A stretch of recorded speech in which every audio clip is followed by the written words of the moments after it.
বিদায় দিলাম গো আপা, যদি পারো তাইলে গাও আমার সোনার ময়না পাখি।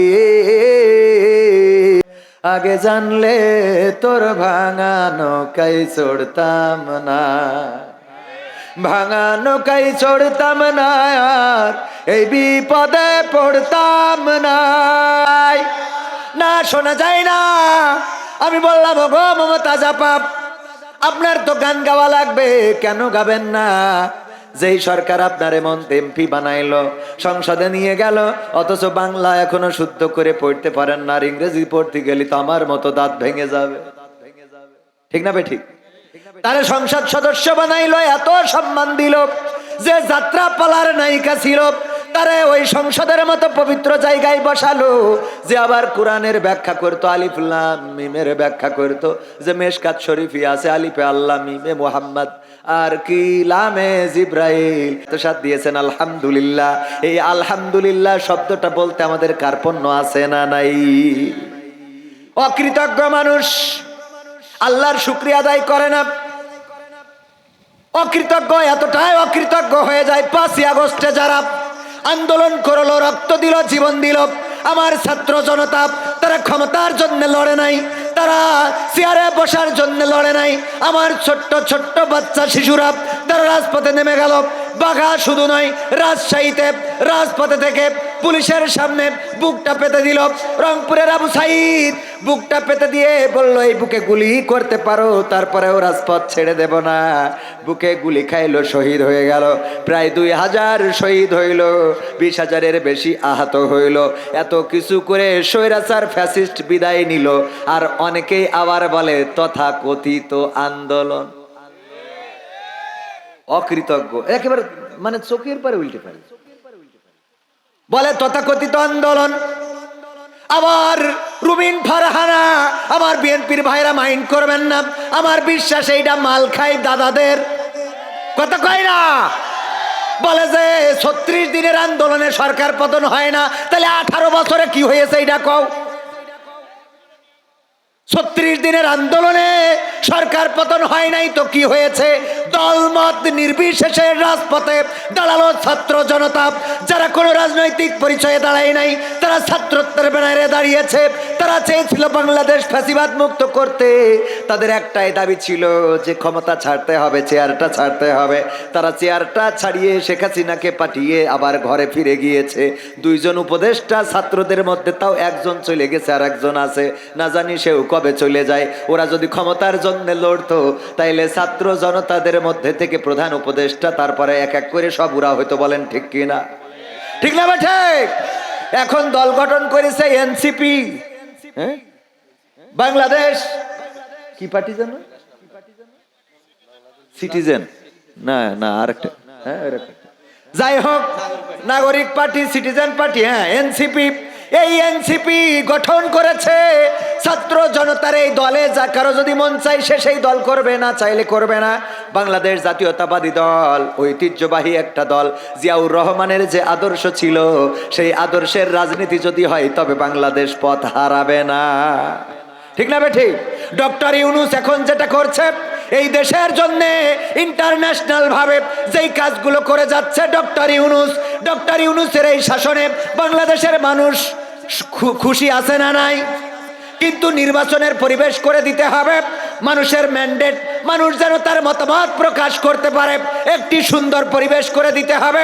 যেই পরিবেশে যদি চাই ধানের শীষে ভোট দেবে, যদি চাই দাড়িপাল্লা তাতে ভোট দেবে, যদি চাই অন্য মার্কা তাতে ভোট দেবে। কিন্তু বাংলাদেশে কোনো ফ্যাসিবাদের মার্কা চলবে? যেই ফ্যাসিবাদেরা নির্বিচারে মানুষ হত্যা করেছে, যেই ফ্যাসিবাদ বাংলাদেশে বেগম জিয়ার বাড়ির সামনে ট্রাক রেখেছিল, যেই ফ্যাসিবাদ জামাত ইসলামের আমিরের গলায় ফাঁসির রশি ঝুলিয়েছে, যেই ফ্যাসিবাদ ইসলামী আন্দোলনের নেতা কর্মীদেরকে ফাঁসির কাস্টে ঝুলিয়ে বিদায় করেছে, যেই ফ্যাসিবাদ আল্লামা দেলওয়ার হুসাইন সাইদির মতো কোরআনের মুফাসসির গোটা বাংলাদেশ শুধু নয় পৃথিবীর 50টিরও বেশি দেশে যিনি তাফসির করলেন, যার বয়ান শুনে হাজার হাজার মানুষ পথহারা মানুষ পথ খুঁজে পেয়েছে, যার বয়ান শুনে শত শত মানুষ ইসলাম কবুল করেছে, যার বয়ান শুনে এখনো পর্যন্ত মানুষেরা পথের দিশা খুঁজে পায়। এই মানুষটারে যারা 13টা বছর কারাগারে রেখে ক্ষান্ত হয় নাই, চিকিৎসার নামে হাসপাতালে নিয়ে ইনজেকশন পুশ করে শহীদ করে দিল, এই ফ্যাসিবাদ আর বাংলাদেশে আসতে দেয়া হবে না। হবে? এমপিরা সব কোথায় গেল? মন্ত্রীরা সব কোথায় গেল? কোথায় কাদের কাকা? তাদের ছাড়া দেশটা এখন লাগে ফাঁকা ফাঁকা। পালাবো না, প্রয়োজন হলে ফখরুলের বাসায় গিয়ে উঠবো। পালাবে না, পালাবে না, যাই না তবু দেখা। পালাবে না, পালাবে না, যাই না তবু দেখা।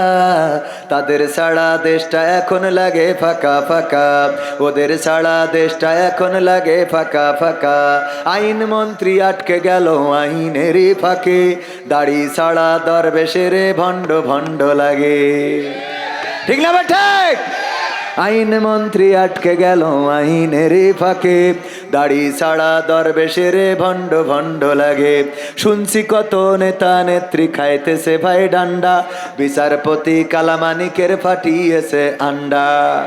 পলকের ঝলক গেল, পলকের ঝলক গেল, থামিয়ে নেটের চাকা। কথা কয় না? আপনাদের এলাকার মানুষগুলি বলতেছেন না নাকি? পলকের ঝলক গেল, থামিয়ে নেটের চাকা। তাদের ছাড়া দেশটা এখন লাগে ফাঁকা ফাঁকা, ওদের ছাড়া দেশটা এখন লাগে ফাঁকা ফাঁকা। কই গেল সেই সংসদেতে মমতাজের গান? কোথায় গেল হযরত বালা শামীম ওসমান? মমতাজের গান কি এখন সংসদে শোনা যায়? না, শোনা যায় না। আমি বললাম, গো মমতাজ আপা, আপনার তো গান গাওয়া লাগবে, কেন গাবেন না? যেই সরকার আপনার এমপি বানাইলো, সংসদে নিয়ে গেল, অথচ বাংলা এখনো শুদ্ধ করে পড়তে পারেন না, আর ইংরেজি পড়তে গেলে তো আমার মতো দাঁত ভেঙে যাবে। ঠিক না ঠিক? তারে সংসদ সদস্য বানাইলো, এত সম্মান দিল, যে যাত্রা পালার নায়িকা ছিল তারে ওই সংসদের মতো পবিত্র জায়গায় বসালো, যে আবার কোরআনের ব্যাখ্যা করতো, আলিফ লাম মিমের ব্যাখ্যা করতো, যে মেশকাত শরীফি আছে আলিফে আল্লাহ মিমে মুহাম্মদ আর কি লামে জিব্রাইল। এই ব্যাখ্যা মেশকাত শরীফ সিয়াসিত্তায় আছে, সিয়াসিত্তার মধ্যে মেশকাত আছে। কথা কয় না? ওই এটিএম শামসুজ্জামানের মতো কি একটা যেন বলেছে, বলছে এটা কোথায় আছে? বলছে হাদিসে আমপারায় আছে, হাদিসে আমপারা। ও আমার ভাইয়েরা, এই মমতাজ গান গাইলো, নিজের যখন প্রেমিক চলে গেল তখন বলল, ওরে ও রিকশাওয়ালা তুই ধীরে ধীরে চালা, তোর সাথে বলবো আমার মনে কত জ্বালা। বলেছে না বলে নাই? প্রেমিক চলে যাওয়ার কারণে রিকশাওয়ালারে কয় একটু আস্তে আস্তে চালাও, রাজশাহী যাওয়ার পথে তোমার সাথে মনের কথাগুলো বলি, দেখি লাইন হয় কিনা। আবার যখন স্বামী চলে গেল তখন বলল, বন্ধু যখন বউ লইয়া আমার বাড়ির সামনে দিয়া লুঙ্গি ধইরা হাইটা যায়, ফাইটা যায় ও বুকটা ফাইটা যায়। বলেছে না বলে নাই? অথচ তার নেত্রী, যেই নেত্রীর নামে, যেই নেত্রীর বাবার নামে সংসদে গান গাইলো, সেই নেত্রী চলে গেল রে, আর আমার মমতাজ আপা কোনো গান গাইলো না রে। আমি বলি, তুমি নেমো খারাপ, তুমি বেঈমান, তোমার মতো বেঈমান নেমো খারাপ স্বার্থপর আর হইতে পারে না।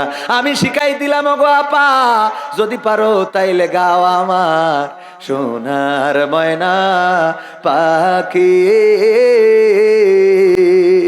কোন বা দোষে দাদার কাছে গো আমরা দেশে কেমনে থাকি রে আমার কলজের ময়না পাখি। গাওয়ার দরকার আছে না নাই? তাইলে অন্তত ওই পার থেকে নেত্রী বুঝতো যে না, এতদিন যাদের খাওয়াইছি মোটামুটি কাজে লেগেছে। কথা কয় না? নেত্রী বুঝে নিয়েছে যে খাওয়ালাম সারাটা জীবন, যাদের নেমো খারাম বা সারা জীবন বললো খেলা হবে, পালাবো না, বলেছে না বলে নাই? জলে জলে বলি বলি সব কোথায় গেল? একটারও দেখা মিলেছে? গান গাচ্ছে না তা না, গানও গায় তারা, তবে সেই গানটা গোপনে গায়, মাঠে গায়, বাগানে গায়, পায়খানা ঘরে বসে গায়। বলবো সেই গানটা কি?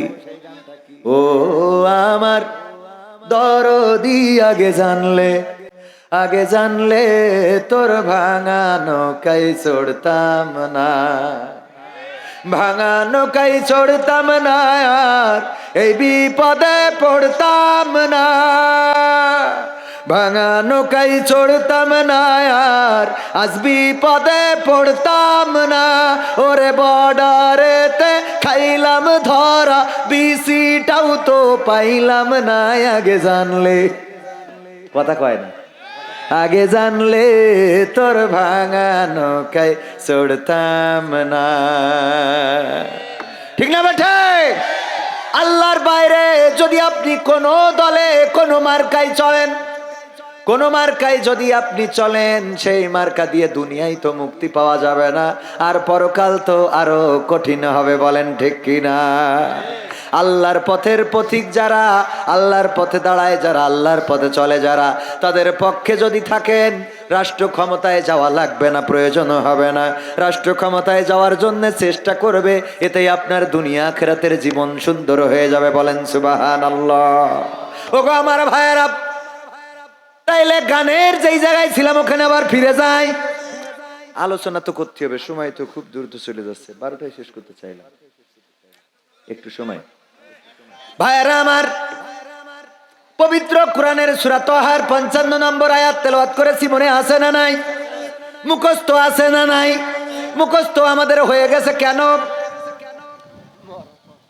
মিনহা